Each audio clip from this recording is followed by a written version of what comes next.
Bienvenue sur l'Argus.fr pour découvrir ensemble aujourd'hui le tout nouveau Mercedes Citan, le petit utilitaire développé conjointement entre Mercedes et Renault. On reconnaît la silhouette générale du Kangoo, mais qui ici est vraiment personnalisé de manière beaucoup plus profonde que ce n'était le cas dans la génération précédente.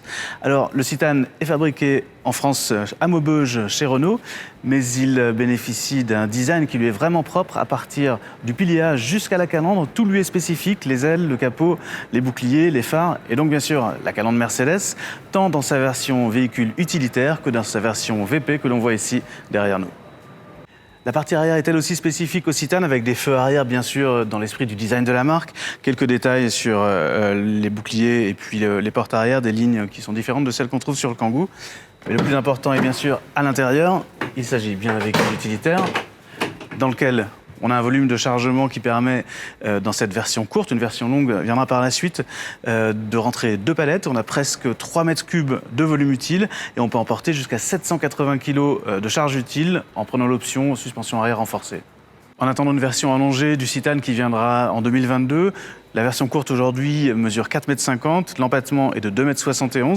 En revanche, il y a une spécificité qui reste exclusive au Kangoo qu'on ne trouve pas chez Mercedes, c'est le fameux pilier B inexistant dans certaines versions du Kangoo qui là est toujours bien présent. Pour ce qui est de l'habitacle, en revanche, il y a une grande différenciation entre le Kangoo et le Citan. On va voir ça tout de suite au volant. Toute la partie supérieure de la planche de bord, on le voit au premier coup d'œil, est spécifique au Citan. On retrouve l'univers esthétique de Mercedes, notamment de la classe A. C'est de la classe A que provient également le volant avec ses touches en partie sensitives qui commandent le système d'infodivertissement MBUX, système connecté, qui sera en France de série sur toute la gamme Citan. Alors pour ce qui est de la qualité de présentation, on est toujours dans le monde des utilitaires. Il ne faut pas s'attendre à trouver les standards que l'on connaît sur la gamme VP. Malgré tout, le niveau a énormément monté, c'est bien construit. Il y a énormément d'équipements, beaucoup de rangements aussi, c'est un utilitaire, il ne faut pas l'oublier. Et les sièges, pour ce qui est du confort, sont spécifiques, eux, et signés Mercedes-Benz. Au lancement, dans la gamme française, sous le capot, on trouvera 3 moteurs thermiques, 2 diesel bien sûr, 95 et 116 chevaux, avec pour le plus puissant des deux, un pic de couple pendant quelques secondes à 295 Nm avec un overboost.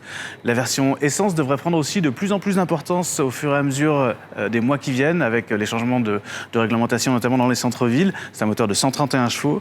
Mais la grande nouveauté arrivera l'année prochaine, c'est le e-Citan, la version 100% électrique, qui cache sa prise de rechargement derrière le logo Mercedes.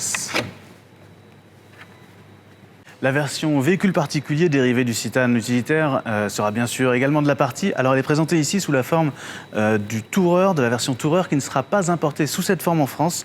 L'importateur a décidé de se concentrer sur la version qui s'appellera vraisemblablement Classe T, attendue l'année prochaine, plus premium, plus haut de gamme, qui pourra être plus adaptée à des usages peut-être plus professionnels aussi. C'est ici en version courte qu'on le découvre, 5 places donc, mais il arrivera également l'année prochaine en version allongée et 7 places, et bien sûr également en version électrique. Il faudra attendre la mi-septembre pour connaître les prix exacts de lancement du Citan avec l'ouverture des commandes. On peut d'ores et déjà tabler sur environ 20 000 € hors taxes. Les premières livraisons auront lieu entre la fin octobre et le début novembre. Il faudra attendre encore quelques mois de plus, le premier semestre 2022, pour voir apparaître les versions électriques e-Citan.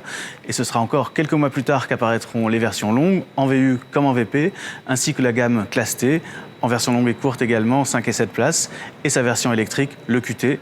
Les versions Classe T étant, elles, contrairement aux versions utilitaires, vendues dans le réseau des véhicules particuliers de Mercedes-Benz.